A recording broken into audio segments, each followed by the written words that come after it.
since this is apparently Nicole's therapy session. I don't know, I'm like out of practice or something. This is terrible. Hi, welcome to the Pine Cottage. My name is Nicole, and I don't know what episode this is.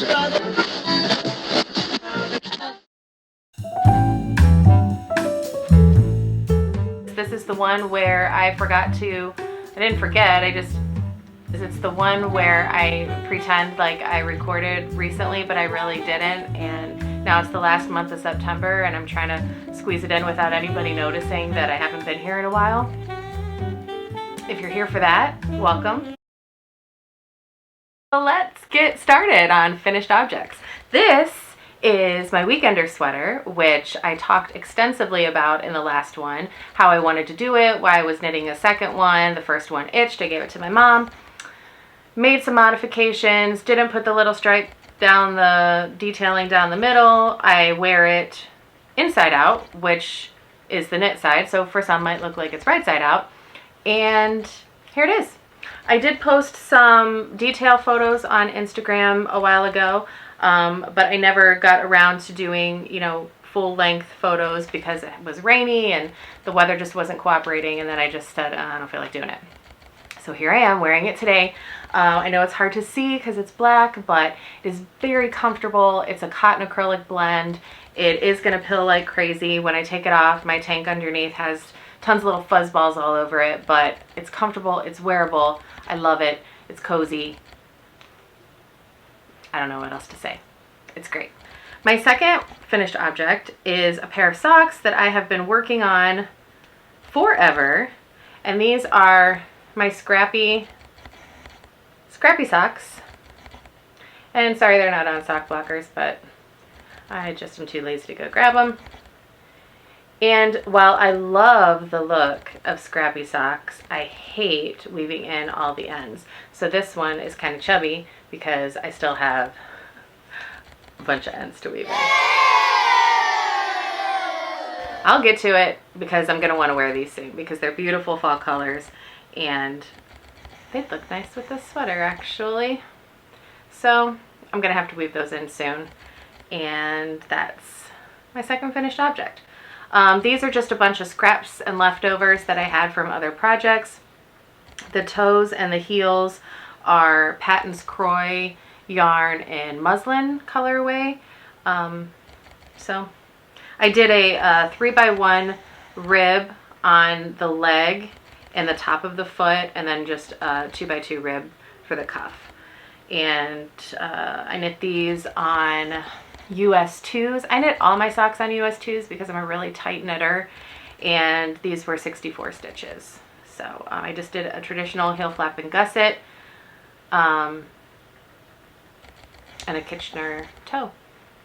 I'm pausing because I just recently watched a YouTube video by Earth Tones Girl, who, by the way, is a phenomenal instructor, and I'm sure a lot of you have heard of her, but I have just been recently introduced to her because she's doing a fall sock cowl, and I didn't enter these in because I was already pretty much almost done, so I didn't think that would be fair, but that is how I came to know who she was.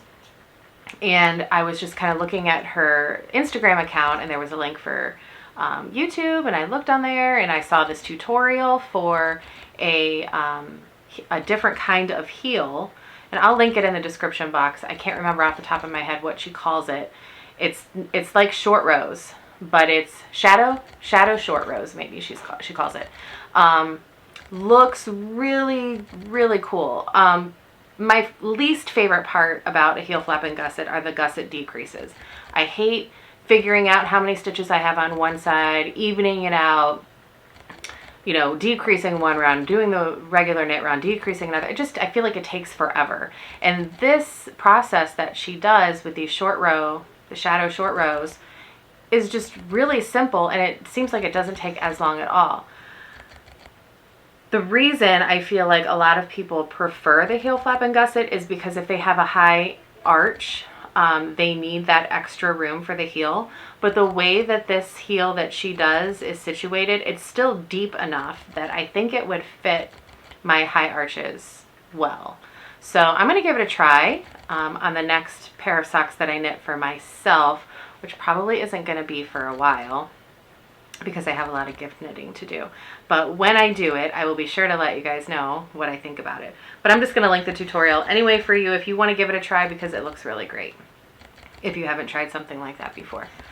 I tend to be new at things that everybody else has already done. So if you feel like, yeah, Nicole, I already know about that, just ignore me. But I'm really slow to learn new things, even though I enjoy learning new things. I'm a creature of habit. And so once I learn something, I kind of stick with it for a long time before I try something new. So I'm just sharing what I'm learning with you, and take and leave what you will. So this is my second finished object. I have another one, believe it or not. My third finished object is the Best Friend Butterfly Baby Blanket by Leslie Friend. She has a podcast, A Friend to Knit With, which I absolutely adore. And this is going to be a gift. I'll insert some pictures too, because it's kind of hard to show all of it here. But this is going to be a baby gift for my cousin, who is currently pregnant. And I just love those little butterfly stitches. And I just did this in, what did I do this in? It's just a 100% acrylic yarn I got from Joann's. Big Twist? I don't remember. But it is soft, and it can be thrown in the washer and the dryer, so it's easy for Mom. And I wish that I would have known how to knit when my kids were babies, because I would have been knitting all the baby things, because it's just so sweet, and I can't wait to give it to her. So I did make a couple mistakes because I was doing this while I was chatting or watching TV. So a couple places on the border, I forgot what I was doing, but they're minimal, and I don't think she'll really notice, and if she does, I don't think she'll care. So I did not rip it back or anything. I'm just going to give it to her as is, because it's still lovely and still soft, and I just want her to be able to use it and love it. So I have a half finished object. This is just a vanilla sock, and it's a little one, so it's not for me. But this is going to be a gift. And this yarn, I believe, is a Homespun House. A Homespun House yarn in something. I have posted some pictures on Instagram. I may have put the colorway on there. I'll have to look. But I think it was just like a one-time colorway that she did for Halloween or fall one year. So I'm almost done, actually. I'm over halfway done with the second sock. So I'm just past the heel. I just have the foot and the toe left, and I'm hoping to finish today, because I have written out in my knitting notebook a schedule, which I am definitely a checklist girl. Like I like to make my to-do lists and put little boxes and check them off as I do them. But I'm really bad at habits, and I'm really bad at deadlines. I'm a procrastinator, so I really didn't want to procrastinate this year with gifts. If you watched any of my videos about last year's knitting, everybody got one sock, and that's just embarrassing. Like, I want to give you a complete gift when I give you a gift, right? So I'm really trying to stay on track and to knit things and have them finished before the holidays. So I put myself on a little bit of a schedule. We'll see how well that goes. So my goal is to finish this sock today. If I can't finish it today, I have the weekend to finish it, but I'm working all weekend, so it's not a whole lot of time. So ideally, I would like to finish it today. And then I am doing the Felix for Fall cowl by Wool Hands Needle. I can't remember her name. I'll put it in the description box. And that starts tomorrow, October 1st. I might as well just talk about this now. I did not do a tubular cast on with this weekender sweater because, and I talked about this before, I was intimidated by it. It seemed very complicated.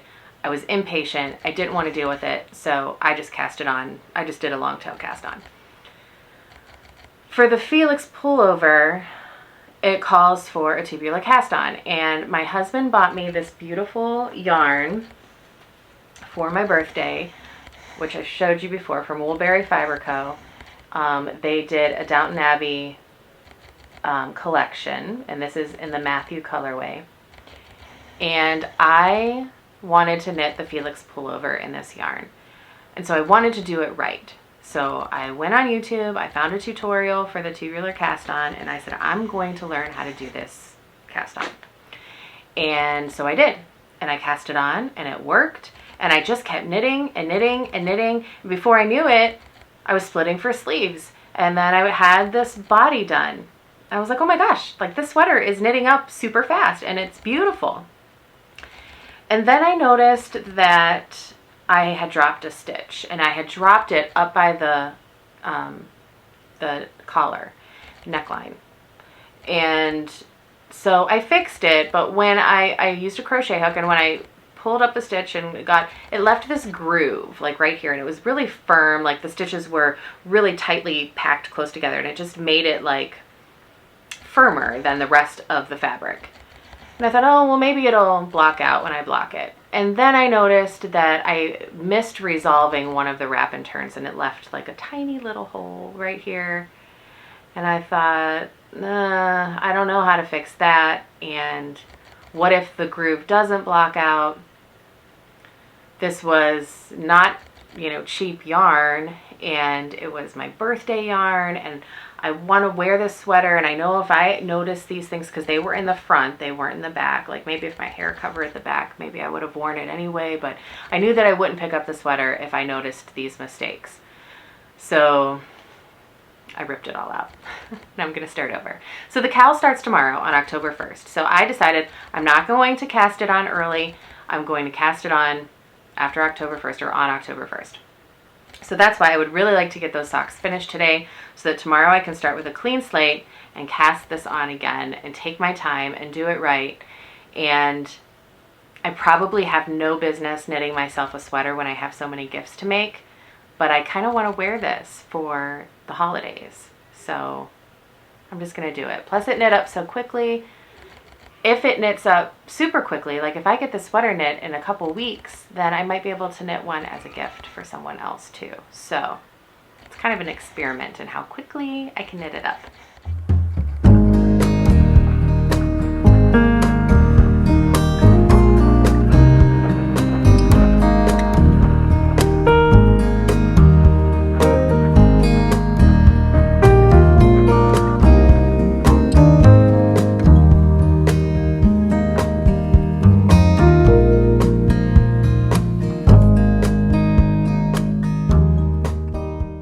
I talked about, I think, in my last episode about my granny stripe blanket. I've talked several times about my granny stripe blanket, actually.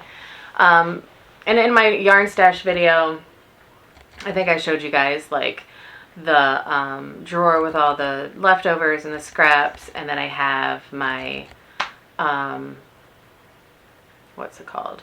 Cozy Memories blanket, which I don't even know if I'm going to finish that, to be honest.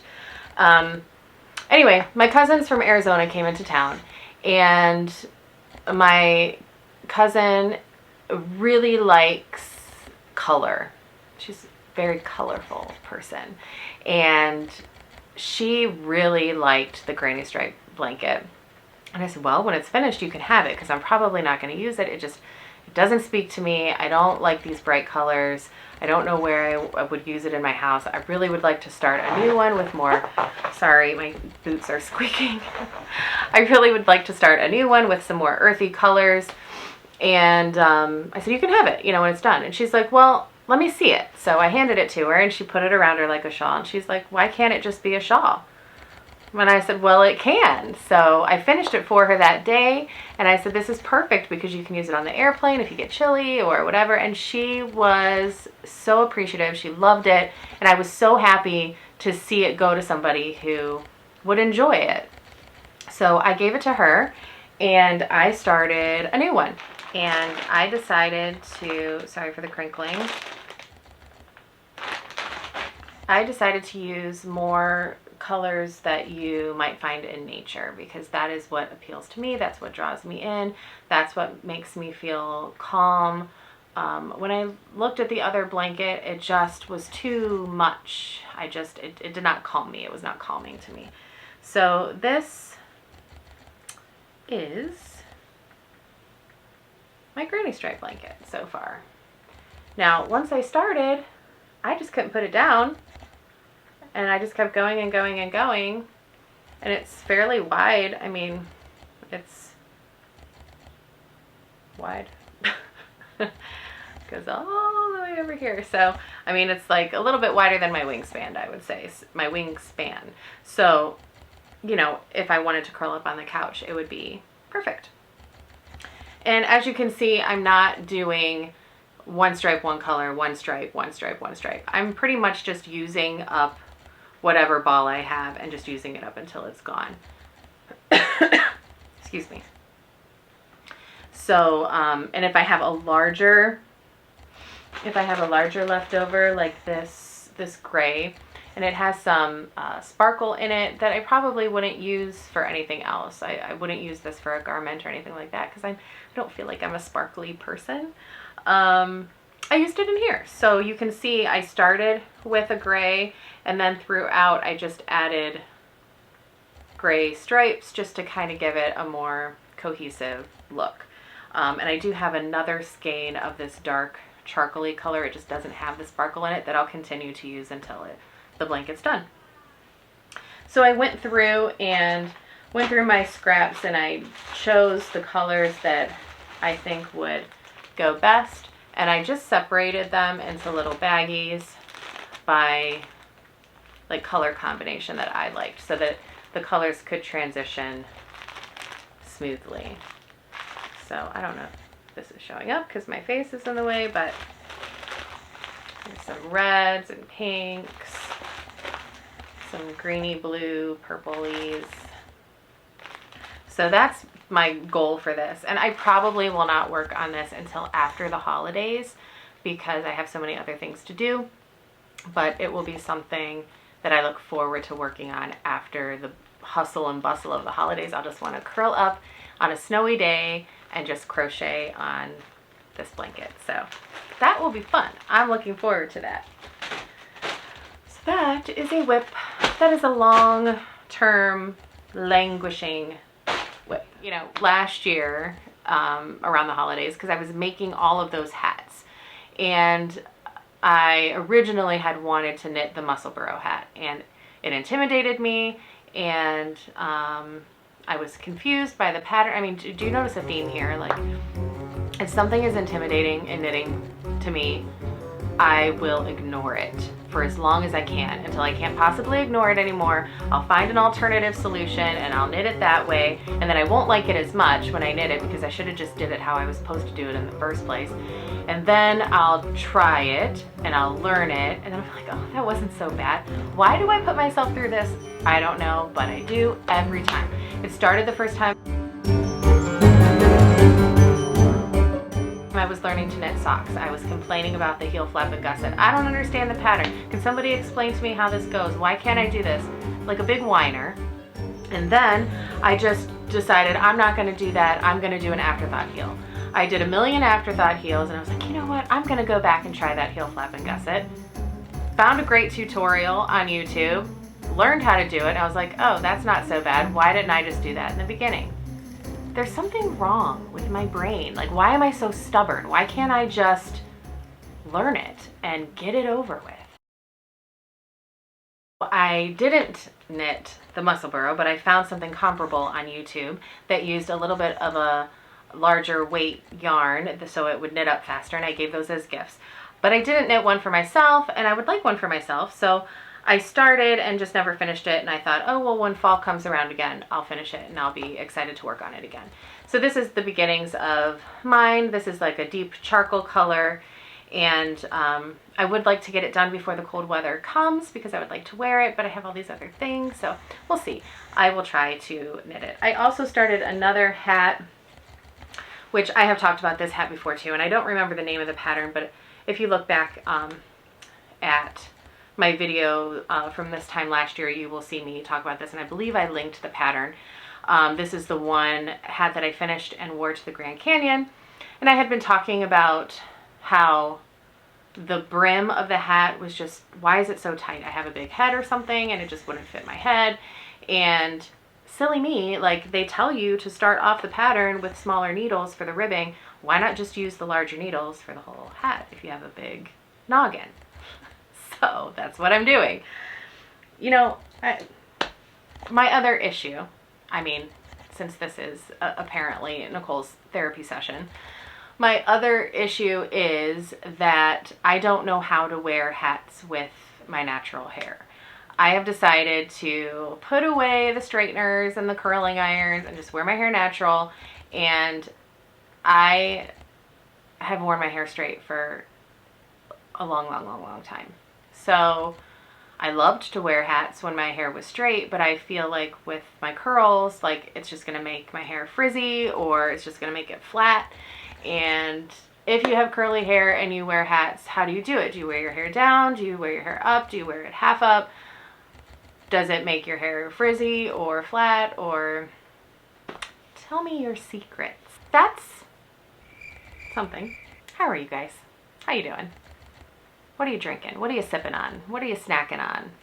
Have you made anything pumpkin spicy, or, you know, like donuts or muffins? I was baking bread for a while there until I lost my taste and smell, but then it came back, and so I'm back. I just made a big batch of bagels. Looking forward to some cider donuts, apple cider donuts. I found a vegan recipe that is so good, and my kids love it. Are you enjoying fall so far? Our leaves are not changing yet, so that is the next thing that I'm excited for. So I'm keeping my eyes out for that.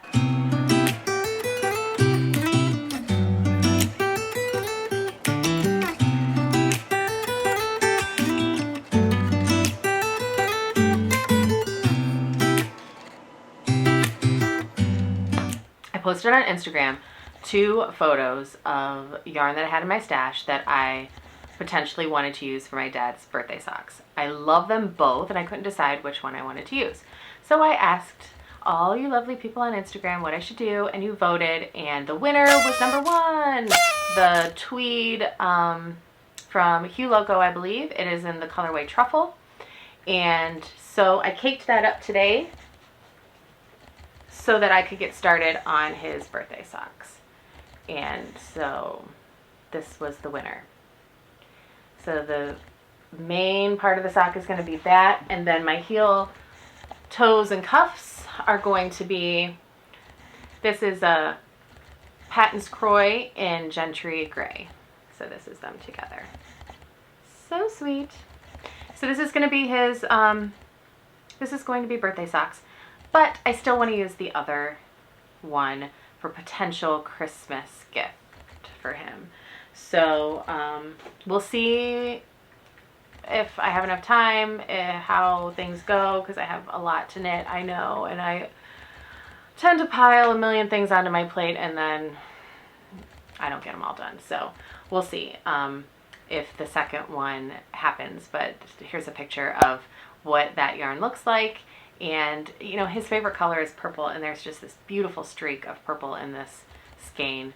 So maybe that would be, ideally I would like to give him a gift of these socks with a like eggplant purple sweater vest. But I think that's wishful thinking. I don't know. We'll see. You want to talk about some acquisitions? Because I have a few. I have fuzz. I have fuzz everywhere. I can feel it. It's like stuck to my chapstick. I saw her photos on Instagram and I was like, oh man, I gotta get some things. This is a sock set So pretty. By Ash and Bumble. And this is in the vintage flannel. And this is part of her fall yarn collection. And this is the color vintage flannel, and this is the sock set. I don't know what this little mini is called, but I thought this was just beautiful. So I had to snag it. And this is another sock set from her fall collection. And this is Pumpkin Patch. And again, so pretty. I love the warm tones, the creams, the golds, the oranges, just beautiful. And then I liked this tonal. This is not part of her fall collection, but this is called, this colorway is called Terracotta. And I just thought that was so pretty, just for a solid sock. And so I said, I'm going to get that for me for, you know, someday when I'm knitting socks that aren't gifts again, which will be after the new year. And then I liked this combination. This also was not part of her fall collection. This was just, she had ready to order on her site. So I grabbed them because I thought that they went well together for a second 3-color cashmere cowl.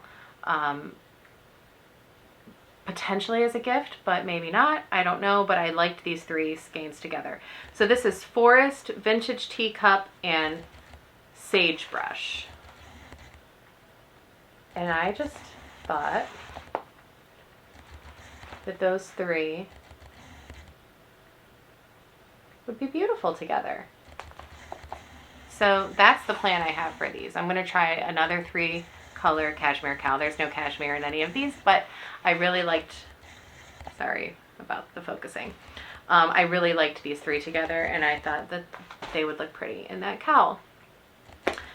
I have some yarn picked out in my brain that I'm going to be ordering for some more gifts. I also did join an advent calendar that I'm expecting sometime this month.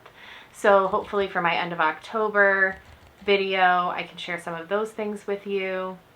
I have a lot of things to work on, so I'm hoping that I can bring you something good at the end of the month, and I will make a lot of progress on these things.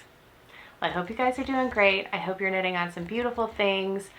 Feel free to comment with, you know, anything you'd like to see me do different, any questions you might have, any advice you might have, you know, hair, hello, help.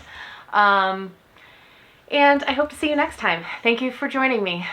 See ya.